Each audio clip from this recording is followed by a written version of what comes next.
What's up, folks? Ryan here with the DFS 5-pack. Hopefully everybody's having a wonderful day. If you're catching this one right when the video's dropping, we are only a little over a month away from the start of the NBA season. And hey, if you're catching this bad boy years later, don't hesitate to still click the thumbs up button. Subscribe to the station if we're new to it. But with NBA, I think it's time to start talking strategy, guys. And let's kind of just get into some ways that we can, what's the best way to look at this? Make y'all some money and try to become more profitable on the NBA season. Before we get into the presentation and some of the key factors to what we think we could focus on, I want to take a quick minute to shout out show sponsor, Overlay Fantasy Sports. Otherwise, this is overlaydfs.com. One of the best kept secrets in the world of DFS is going to be overlaydfs.com. I highly encourage you guys to check it out. The matchup shop is amazing. You can make individual sports bets right here on individual players. Right now, with only a couple sports going, they just started to drop some Thursday night football stuff. We got Christian Kirk plus 6.5 versus DeAndre Hopkins. Yet to determine how I want to bet this one, but I've been having massive success with the individual player bets, and it's a lot of fun. What I really enjoy is, like, let's just say you take Kirk plus 6.5 versus Hopkins. That whole game Thursday night, I know exactly what I'm rooting for and who I'm rooting against, which kind of is fun. Like, we don't get enough of that because, like you guys, we've got a lot of irons in the fire, I guess is the best way to look at it. And sometimes you just never know who you're rooting for and who you're rooting against. All right, so this is take two. My internet went out on me halfway through this, and I was like 25 minutes into this video before, which just is an absolute kick to the groin, we'll call it nonetheless. But because it's COVID and we got nothing else going on, we will just jump right back into this video, guys. Again, the key here, we want to become more profitable on the NBA DFS season. So I took a few minutes. I just want to talk through some key points of what I think will help you be more successful long term. And let's get after it, guys. Don't forget to click the thumbs up button too. Always appreciate it. Now, a lot of you guys are going to be current subscribers, so this is all new and not new information to you. But if you are new to the world of daily fantasy sports, click the subscribe button, hit the bell for notifications, like the video, guys. I am here to help as much as I possibly can. You can follow me on social media at the links below. I got Twitter, Instagram, all those things. Give it a follow. And if you really are serious, I mean, like dead serious about like winning money doing this, you got to sign up for premium memberships. I would encourage you to do it with the DFS 5-pack. But even if you're using a different website, the best information comes from people who are willing to pay for it. For people like myself, all the other DFS touts out there, I mean, we save our best information for our paying customers. We have to make it worth their money. And if you're playing for $100 a night, what is a small membership? It is going to be worth your investment long term. Right now, and again, this probably won't be available if you're catching this weeks and months later or even years later, but we are running the biggest promotion we've ever had in DFS 5-pack history. We are doing tiered sign up this year. And what I mean by that is early customers are getting heavily rewarded. Our NBA package for the season will be $120. Right now, it's on sale for $60. That is 50% off. We are allowing 15 signups at this price. About half of them are already taken. If you want it, send $60 to the PayPal or Venmo address below in the description section, and the spot's yours. All right, so first things first, cash games versus GPPs. This is basically tournaments against what we would call like 50-50s, double ups and triple ups. Now, 95% of you already know what that means, and for those of you who don't, this is a very important thing to understand. Tournaments are what tier very heavy to like the top players, specifically first place, second place, third place. Cash games are ones that allow you to double or triple up your money. Nothing more, nothing less. Which one should you play? Guys, that's completely up to you. You got to decide what you're better at, what is more long-term profitable for you, which one excites you more. Some people like cash games. They like to be in the money, over and over and over again. Like, they don't need the big score. They just like to double their money on the day. Maybe they have a bigger bankroll, so they can play for $300 a day. So, because if you win $300, that's fun. If you're only playing for $1 a day, how much fun is it to win $1? It's not a lot of fun. So, you got to figure out what's better for you. Like, I like both. That's my problem. I really like cash games. But you have to remember, guys, in order to be like a successful cash game player, you got to win about 60% of the time. That's not easy to do. There's some really good players in the world of DFS right now, so that is not a simple thing to do. You also have to like calculate in the rake. The rake is what DraftKings or FanDuel takes on a daily basis in order for the websites to be profitable. So, like when we talk double ups, like you got to be better than the top half. I think you have to be like the top 40% in order to beat the rake and double your money on a daily basis. Now you need to win those 60% of the times. Like, that's not an easy task. It can be done. Very good cash game players can do it, but those are the exception as opposed to the rule. So you got to understand that you have to be the cream of the crop in order to be successful right here. Now, is being profitable in GPPs easy? No, none of this is going to be easy. If you truly want to be a profitable player, then you're going to have to put some real work in. And there's no other two ways about it. Or you're going to have to get super lucky, and that does exist, but it is not a long-term way to view things, right? Like, getting lucky, it can happen once in a while, and any GPP win is going to be a little bit of luck. But, I mean, you gotta put the work in. There's no other two ways about it. So one of the things I've noticed, and I've done this wrong early on in my DFS career, so I feel like I can pick on myself for doing this. If you are playing both cash games and GPPs, you do not want your GPP build and your cash game build to be completely opposite. They should have some correlation. And what I mean by that is, if your GPP players are completely different from your cash game players, like, what are the odds that you profit cash games and GPPs for the day? They're very, very low. Instead, build a core, and we'll get more into cores here in a little bit. And then in your GPPs, make some small variations. Take a chance on like a lower owned dart throw on your GPPs. Whereas in cash game, you don't necessarily need to take any chances unless like there's a low owned guy that you really, really like, that you feel like that can set you apart from the pack that day by itself. No hesitation doing something like that. So the biggest point that I want to get across, you can play chalk in GPPs. All you need occasionally in some of your lineups is one, maybe two lower owned players. I play a lot of like smaller entry GPPs. We're talking 300 to maybe 3,000 players. If you're playing with 50,000 people entering, you might need to get a little bit crazier to make sure you don't have the same lineup and it completely set yourself apart from the pack. But that's not always necessarily true either. What I want to do right now is just go through a couple of GPP wins I have and just show you guys that the percentage next to the players, oftentimes it's not a guy at 1%. It's not a guy at 2%. Like, lower owned can be a guy at 5%. It doesn't need to be completely off the reservation. You can just play like one. If you play LeBron, and we'll get into this here momentarily, and he's 1/5 the ownership of James Harden that day, that could be enough to set you apart from the crowd. So let's go through a couple of lineups real quick. I don't want to spend too much time on these. More than anything, what I want to show you is, like, this is a GPP win from the playoffs this year. Now, I do want to reiterate from a strategic standpoint, guys, this is a 2-game slate. So the odds of you finding guys at 1-2% owned are just very, very low on slates like this. It doesn't really necessarily exist. And if you pick a guy that's 1 or 2% owned, he's 1 or 2% owned for a reason. And more often than not, that's going to cost you money in the long term.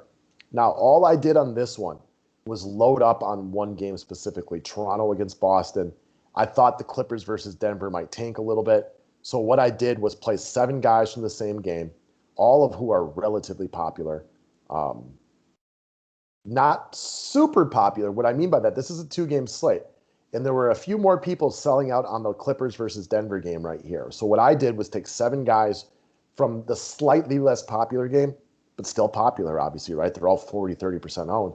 And then take a bench guy from the other game because I thought there might be a little bit of a discrepancy. Again, to reiterate, this is a 2-game slate. So everybody's going to be a little bit higher owned right here than if you're playing on a main slate. But they're all have double-digit percentages next to them. Next up, one of several GPPs this year in the playoffs. This is another one. This was a 4-game slate, if my memory serves me correctly. Again, nobody here is super, super low owned, but we won by 7 points. That's a pretty big victory for a GPP win that day. The biggest difference was, one, I saw a path to success for Jeff Green at 14% that not a lot of people used. He was big for us. I played DJ Augustine over the more popular starter, Markelle Fultz. That was big for us. And I played LeBron James over Giannis Antetokounmpo, who was the more popular stud on that day. That's it, man. Everybody else was super chalk. I didn't go completely like different than everybody else. 3 guys who were all still mid-teen percentage owned, which is not unusual for a 4-game slate. It was all it took to get to the mountaintop on this one. And again, I had to get all the picks right, but I didn't go like looking for guys that play off the bench that might get super lucky with them that day. All right, last one. This is an older lineup I wanted to go over real quickly because I thought this was a good representation. I spent a while this morning because I store a lot of my old GPP win lineups. I wanted to find one where it was just one guy at under 10%. Now, again, I want to reiterate, this is only a 300-person GPP. Obviously, it's a lot easier to win these than it is to win that where there's 30,000 people. It doesn't take a mathematician to figure that out.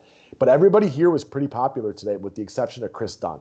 I got one guy here at 5% owned, which is pretty low. He balled that day, gave us 52 points. All it took was one non-chalk guy going off, and I had a good feeling about him that day to put me to the mountaintop. Nothing more, nothing less. Didn't go completely crazy or anything like that. All right, so I want to talk about building a core in GPPs. And quite frankly, the name, the DFS 5-pack, comes from my core players in my NBA strategy. I usually like to build a core of 5 players and then make my variations in my GPPs in those remaining 3 spots. Now, to reiterate, the 5-pack is my normal strategy, but you're going to hear other people talk about a core 4 or a pick 6. Like, let it vary that day depending on what it is you like. If you got 4 players that you love and you just want to use them through and through everywhere, like, don't force a 5th player into there. Flip side is, like, if you got 6 players that you are absolutely thrilled and excited about, don't skinny it down to 5 if you got 6 players you love. Let it come to you that day. I call it the 5-pack, and that's typically my goal. But if I got 6 or 4, and that's a number I'm comfortable with that day, stick with that for the day. It doesn't have to be an exact science. It can be completely reliant on what the day is. So in GPPs, I play a lot of 3 entry max. Some days I'll play 1 of them. Some days I'll play 2 of them. Whatever it might be, I stick to the same core for the most part with those. If I'm trying to game stack a little bit and I need 4 spaces, maybe I'll skinny the 5 down to 4 in one lineup, but I mostly will stick with the same core. However, if you are mass multi-entering, and I'm talking playing 150, 200 lineups, maybe you want to build multiple cores. Maybe that's the way you want to roll with it. But build a core and make your variations, play your lower-owned players in the remaining spots so that you don't have major exposure to them unless you love them. Like, you don't have to follow the rules exactly. If you got a guy who you think is going to be really low-owned, but you think, like, he is a great play for the day, like, awesome. Put him in there. You know, grab your balls, be brave that day and go with it. When building outside of the core, a couple of things I want to reiterate. This is your better spot to take chances on dart throws. But also, like, if you like players from the same game, let's say the Suns are playing the Wizards tonight, and you don't have Devin Booker or Rui Hachimura in your lineup, but you like both of them, like they're not in your main core, and you want to get exposure to both of them, play those 2 dudes in the same lineup because oftentimes you are looking for high-paced games with lots of points, lots of turnovers in order to do some quote-unquote mini game stacks. And we'll get more into game stacking here in a little bit. But it's very imperative that you build a GPPs. That way, when you get your core right, this is giving you multiple opportunities to nail the remaining players. And the goal is focus on the core for the day. Get those guys you are most confident in. They can be super chalky, semi-chalky. Just get guys that you're super comfortable with and make that your home. It's like, it is a lot easier just to nail 4 or 5 picks and get those right and then take some chances in your remaining picks. So how I came up with this strategy is a long, long time ago because we've had the name 5-pack established for years now. And all I did was go to the top of GPPs a couple days in a row and noticed I found this guy one day that he had like 4 of the top 25 finishes. I was like, damn, dude, how'd you do this? And I'm looking through them. He had the same 6 guys in all of these lineups and just flipped around the 2 remaining guys over and over again. He absolutely crushed his core that day, clearly. Nobody's going to do that every single day, but he absolutely nutted his core that day. And so he was like in 1st, 4th, like 11th and 20th place by how we varied the last 2 remaining picks. So build a core, stick with it. That way, when you get your core right, you can come up with one of those massively profitable days. All right, so let's talk about game stacks. And to me, this is the most underrated part of NBA GPP strategy. I think it's the most untalked about. I don't understand why more people don't get the correlation in games like this. And I think it's because it seems counterintuitive to people. I think they only think of the points scored is how you get points in NBA DFS. And I think it's that sports bettor mentality of like looking for the total points in the over without realizing that a large percentage of the points in NBA come from rebounds, steals, blocks. It's all about pace of play and getting a game that's competitive so that your studs or your main players are in there all day long. Everybody knows about game stacking in baseball, right? Like it is the number one thing talked about when it comes to like MLB GPP strategy. And then when it comes to NFL, people talk about the quarterback, pass catcher like stacks, and then kind of like the bringbacks and things like that. Where I think it gets massively underrated is within the world of NBA. And again, not to toot my own horn, but like I have like dozens of NBA GPP wins like on my resume. So very often, not always, but very often, it's because a game that I wanted to go hard on absolutely went off. And when I'm game stacking, like you don't have to go 7 deep, guys. Like I'm not trying to like say you have to go crazy on this one. But again, let's go back. If we got 2 high-paced teams, and let's say like the Wizards are playing the Suns. Let's say I like Bradley Beal, and I like Devin Booker that day, and I like Ayton, and I like Rui Hachimura, and I like Davis Bertans, and whoever it might be. If I like all these guys, all 5 of them can easily succeed in the same lineup.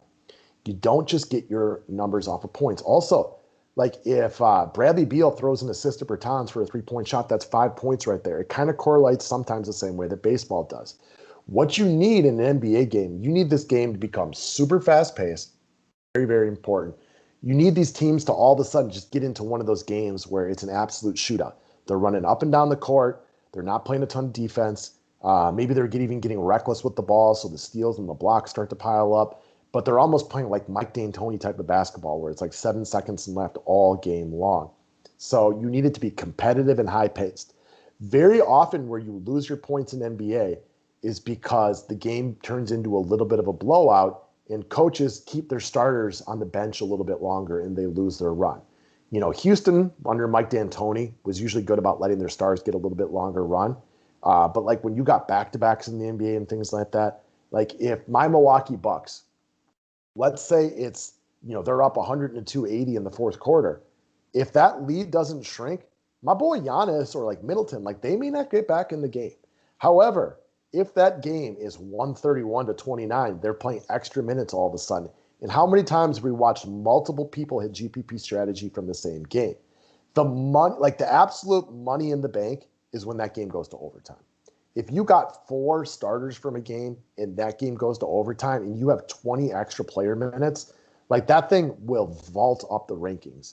I mean, there was a Chicago Bulls Pistons game from like 4 years ago where our core that day was like Drummond and a couple Pistons and a couple Bulls players. And like watching all the money just come in when that game went double OT and like we had like 9 customers win GPPs that day. It was awesome. Now you can't bank on that. And you obviously cannot predict overtime, but what you can try to get better at is predicting high-paced or fast-paced games that are really, really close. You know what games don't go to overtime? Games that aren't freaking close. You know what games got a better chance? When it's like back and forth till the very, very end of it. So for me, game stacking is a huge part of it. Where it becomes even more appropriate is in smaller slates, which you get a lot of those in the playoffs, but you get those like small day slates like during the regular season where it might only be 2 or 3 games. If 1 or 2 of those games are a blowout and a lot of the stars lose their run, and while most people are trying to, you know, especially if like the totals aren't massively different. So like if one game is projected for 230 and the other one's 228 and people try to spread it out between the 2 of them, if you can go 5, 6, 7 deep on one game and that game is super close, high paced, and the other game is an absolute dud, that's where you can really, really do well in this one. The flip side of that is on bigger slates. Say you got like a 10-game slate and one of those games goes to overtime and you're playing in one of those like 30,000 person entries. If you're not high up on that OT game, you're just not going to win GPPs that slate. It just isn't going to happen because somebody is. If Charlotte and Atlanta go to OT, God forbid double OT, and you have 1 or no pieces of it, you are not winning GPPs that day. Again, you cannot predict what games to go to overtime. It ain't going to happen, right? But when you can get correctly fast-paced games that are very, very close, that way your stars are getting more run, or at least like your main players are getting more run. And then if you do get the overtime, that is where you can get vaulted up to the top of GPPs. So I don't think game stacking can be talked about enough in NBA. I think it never gets nearly enough attention. And I think it's something that you should keep in mind. And when I go back to like building your core, and let's just say you build a core of, let's 5 guys that day. But like maybe like you pick out Bradley Beal versus Devin Booker because it's Wizard versus Suns and you like both guys a lot.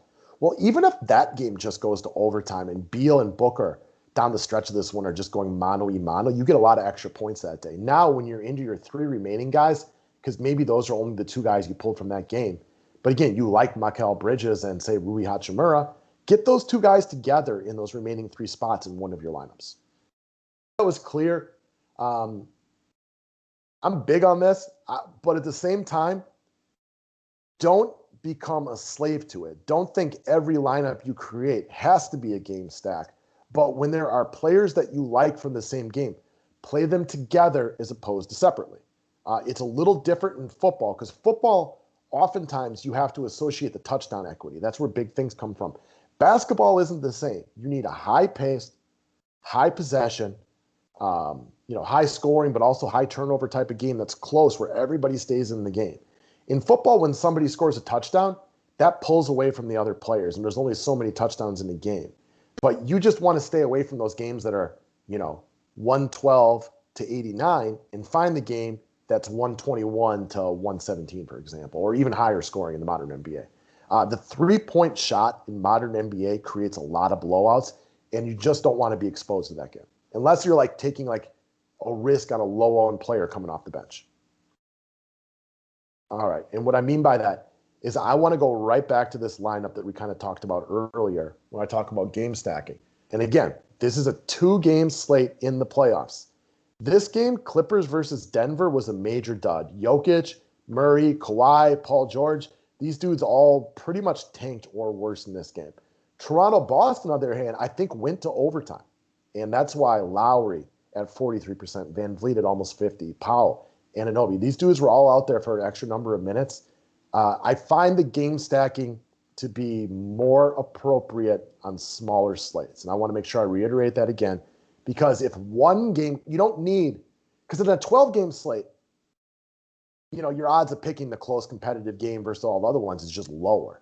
But on a 2-game slate, if you can load up on the game that's really, really close, and again, goes to overtime as the cherry on the sundae, and the other game duds, like this lineup was really good without overtime. But overtime is what brought it to the mountaintop. And I picked one guy who was a bench player because I was banking on this game dudding.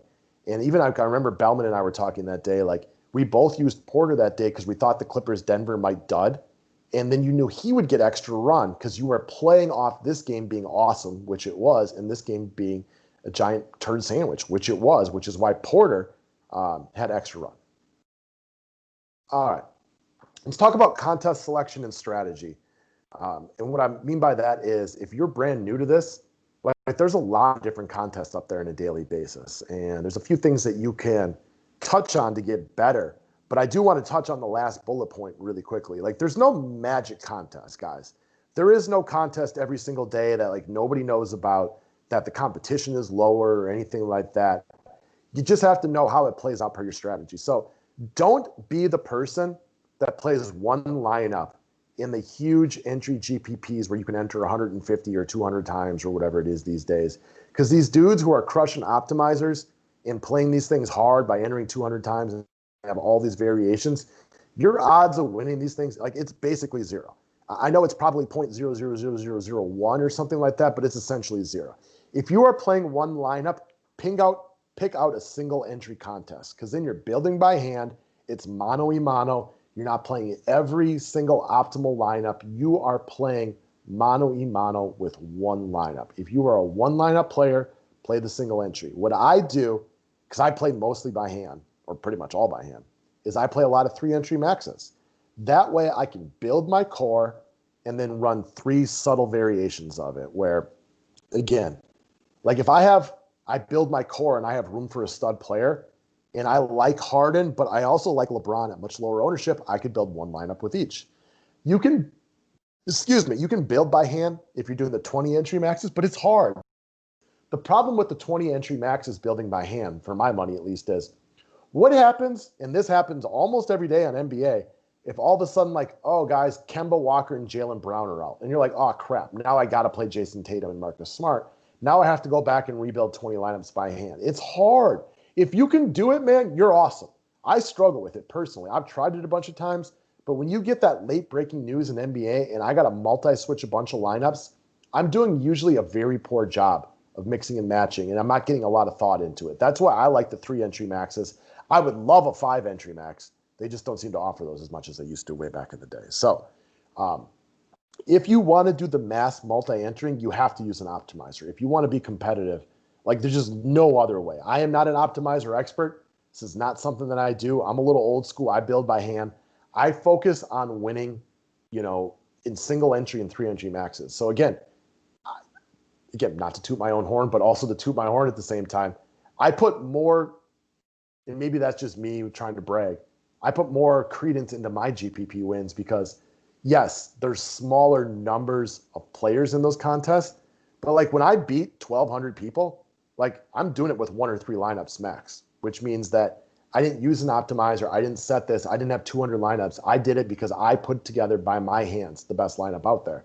And that's why I find as a breaking point NBA DFS in the playoffs to be, I'll put my money out there with anybody else in the world in that one. I'm not saying I'm the best, but I feel pretty comfortable with my skills in that set because you're building by hand, playing the 3 entry max. If you want to get good on the optimizers, I would highly encourage you to do so. I think the true DFS ballers out there, the guys that have like bankrolls that I could only have wet dreams about, they use optimizers and play mass multi-entering more often than not. So go look that information up. I am not the guy to help you on that, but those are the dudes. Like if you want to be somebody with $1 million in the bank, you're going to have to become an expert on stuff like that. When it comes to playing double ups, I prefer the larger entry single entries. And why I do that is because I prefer to know that I'm getting a pure representation of that day. And if you're playing with, 3,000 people in a single entry and it's not 5 guys entering this thing, X amount of times, I'm getting a pure representation. Some people like smaller entries, and their theory is there's a lot of weaker contests out there. Like they can win these things because if there's only 23 people in it, then 15 of these lineups might suck, and all I have to do to get in the top 10 is not kill it. Well, the flip side of that is, for me, there might be 15 really good entries in there, and you might have a good lineup that day. It probably evens out long term, but I personally feel best about larger numbers of single entry. But again, I want to reiterate, there is no contest. The big point is, though, if you're playing in one of those things that's got 50,000 entries and people are mass multi-entering 150 lineups per person, and you're entering once, your long-term profitability with almost 99% certainty is going to be shit. It just is. You got to be playing those with a bankroll and an optimizer in order to be competitive. If you're going to be playing just one lineup, focus on the single entry or up your game just a little bit and play the 3 entry max, in my opinion. All right. So those are like the 4 main things that I wanted to talk about. Instead of just focusing on 1/5 main thing, I wanted to just go through some miscellaneous facts that hopefully can help you guys be a little bit more profitable when it comes to NBA DFS. And again, this may sound self-serving. It probably is a little bit. But if you're serious about winning real money and like really, really want to win real money doing this, one, you're going to have to put in the work, guys. It is not an easy game because everybody wants to win real money and be good at this, and it's fun. It's like being a professional baseball player. Like everybody wants that job, right? So you have to be the absolute cream of the crop. You have to be really, really good at this stuff and put in the work. But also pay for help. And I would probably pay for help from a couple different people. Like I pay for Basketball Monster every year. It's the only thing I pay for, but I also focus on this stuff for like 50 hours a week for like 6 years now. I just have a higher baseline of information than your average player. But pay for help. I told you guys I got a package up there for $60. You will absolutely be more profitable if you pay attention to what we say on a daily basis and listen to us. But you should probably also pay for some information from other people as well. I'm not the only guy out there that knows NBA DFS. There are some really, really good DFS touts out there, and I would encourage you to listen to multiple players and Make your best decisions on what multiple people say every single day. All right. Understand how players get their points. Guys who only shoot threes, they have lower ceilings.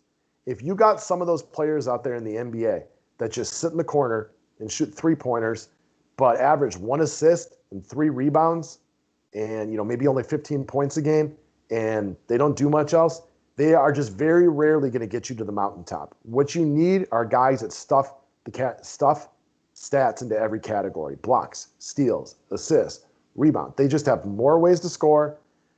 Shooters like that also, when they get into cold shooting nights, have a tendency to get more passive. You need guys who can do a little bit of everything in order to get to the mountaintop. Those guys have higher ceilings, and they need to be in the main amount of focus.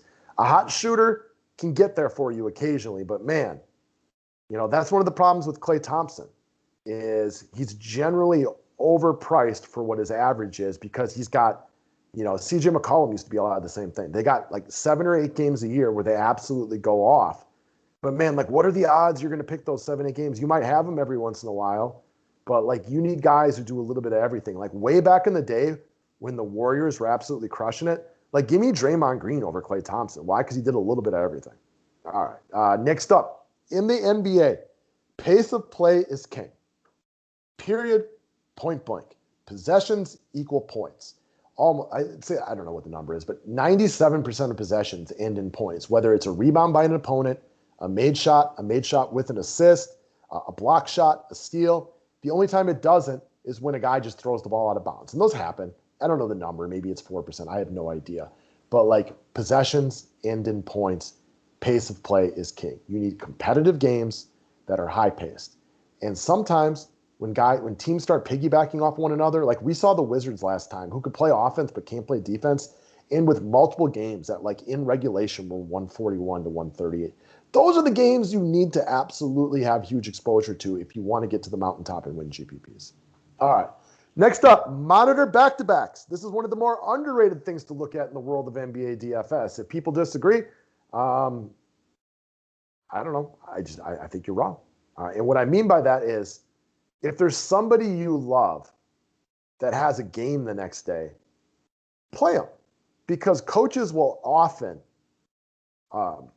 take the one in the bush or the one in the hand versus the two bush. And what I mean by that is if you got a game tonight and you're the head coach and it's the fourth quarter and it's 100 to 101, you ain't saving your star for the next night.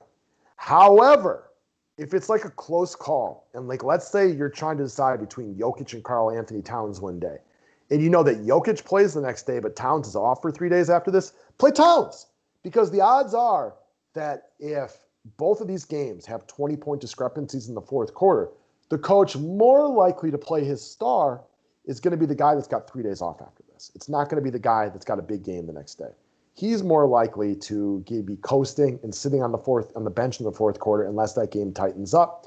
And in the NBA, those games can tighten up or they can get a bigger discrepancy. You don't really know which way it's going to go, but monitor your back-to-backs. And also, the other side of that is if you like Giannis, but you saw he played 37 competitive minutes the night before, if that game gets to be a little bit lopsided, the odds are he might lose a few minutes and Coach Bud will take him out. Also, guys who are on the tail end of a back-to-back, they may start out on fire the next night because they're feeling like good from the night before, but like their energy level will dissipate as the game goes along because they're human beings and human beings get tired. So, I mean, that's just the nature of the game. Monitor your back-to-backs. Don't let it talk you out of somebody that you love, especially if it's the front end.